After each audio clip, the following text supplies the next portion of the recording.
Congratulations! We found the key to solving the problem. Let me see.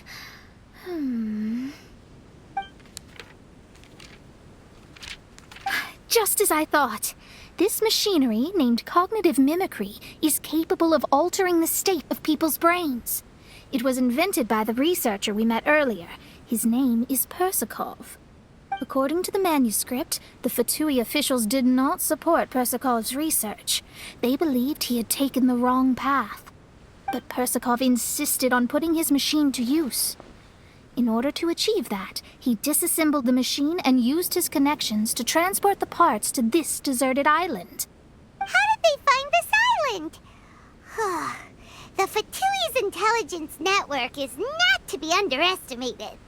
Persikov was dead set on carrying out his experiments on this island.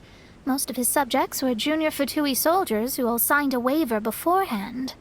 It looks like they really thought this machine would benefit the Fatui. How does the machine work? That's most likely top secret.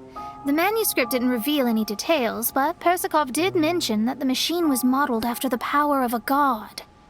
Does that mean there's a god connected to these dreamlike mirages, and the Fatui found a way to research it? Clearly. Otherwise, they wouldn't have been able to reproduce the god's power.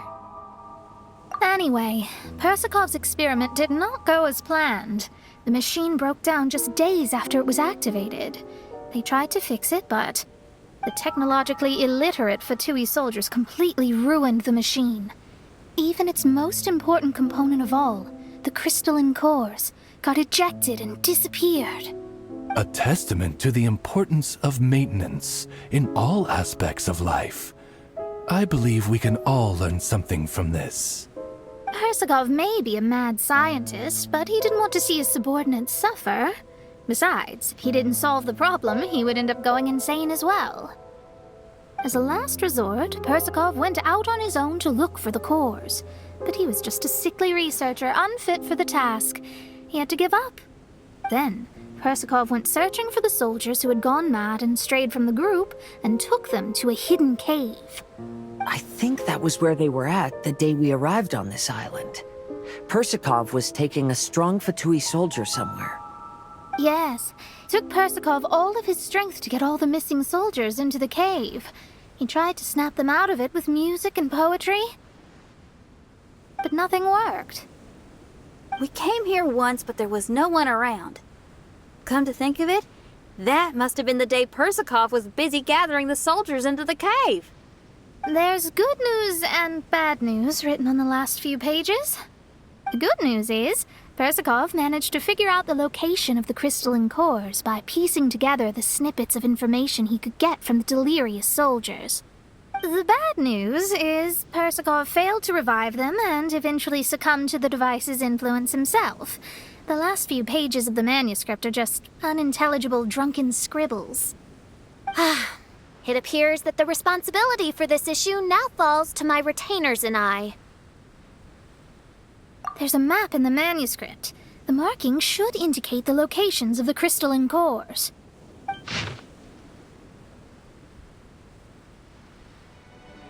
We've got no choice but to find the crystalline cores now!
The damned will sooner die again than lay a hand on me.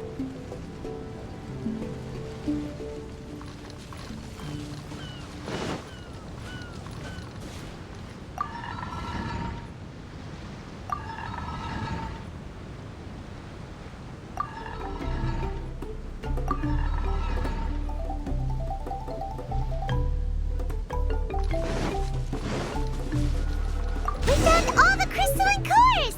Let's put them back into the machine!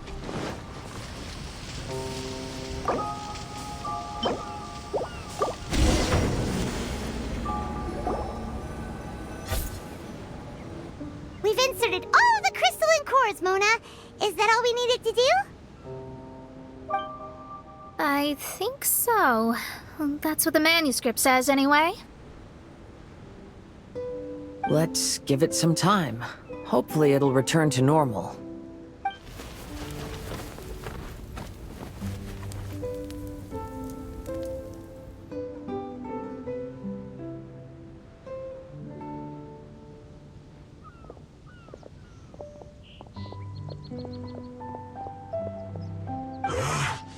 Someone's in our camp. Hey, who are you people? Hold on. Look at the machine. Is it fixed? What? But Mr. Persikov is still lying on the ground over there. We're the ones who fixed the machine! Yeah, you're welcome! We could have had a nice, relaxing vacation if all of this hadn't ended up occupying so much of our time. Apologize to me and my retainers at once. Uh-huh? Oh no, I'm out of here. Hey! Don't leave me here on my own! Mr. Persikov's still there! We need to save him! Those two definitely seem a little more lucid now. It looks like we succeeded. Yay! Let's get out of here then! Paimon wants to spend the rest of this vacation back at our own camp. Yeah, but it feels like our camp now. Kinda like our temporary home. Then perhaps we should call it the Embassy of the Imanakreich and Dodoland. Huh? No! That's too many words! Paimon would prefer something easy to remember. Come on, let's go home now.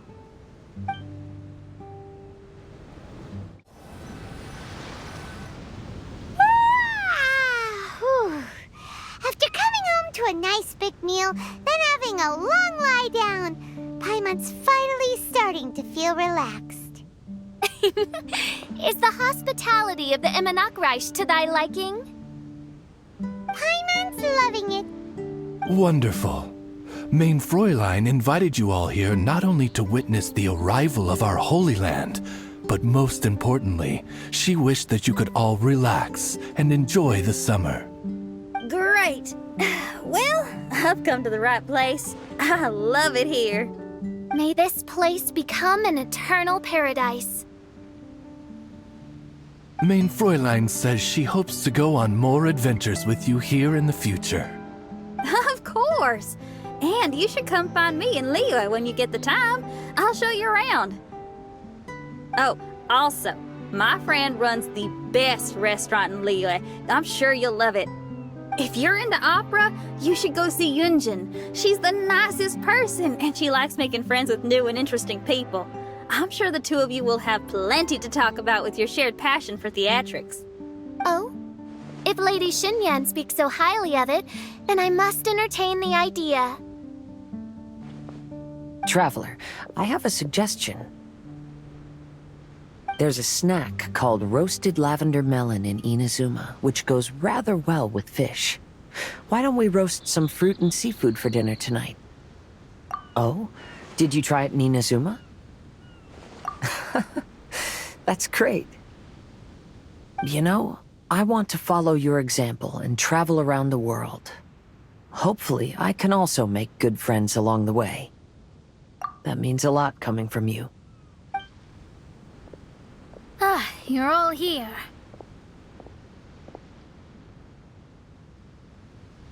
I've noticed an issue. Although we've fixed the machine, as you can see, the mirages on the islands have still not disappeared. I've noticed that too. but considering it took some time for the mirages to appear, it may also take some time for them to disappear.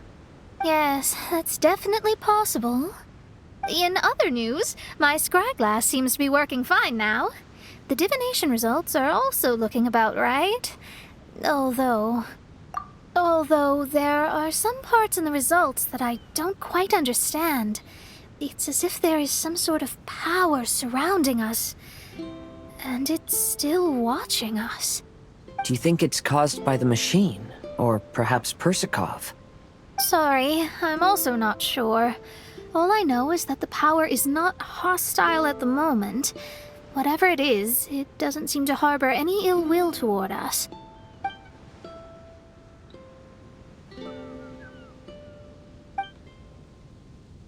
Well, although there's nothing left to disturb us and we can finally kick back and enjoy our vacation, we still ought to be cautious while we're on these islands.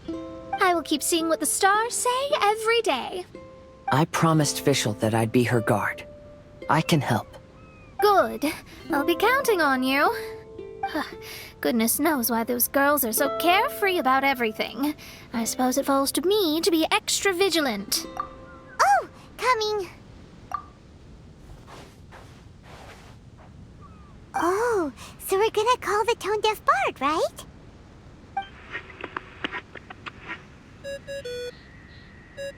Well, hello there, strangers. You finally called. I thought you were having so much fun that you'd completely forgotten about me. Nope. Oh, Tone Deaf Bard, a whole bunch of really strange things happened. A strange machine that can imitate the power of a god? Wow. I didn't know the Fatui had plans like that. Their imaginations are truly running wild. So, judging from your tone, it sounds like you don't know any more about this than we do. Alas, I am but a humble bard who sings for his Mora in the tavern. Why would I know anything about it? Ugh, so annoying. But other than that, did you two have fun? We did! We ate a lot of yummy food and saw loads of amazing things! It was really cool! That's good.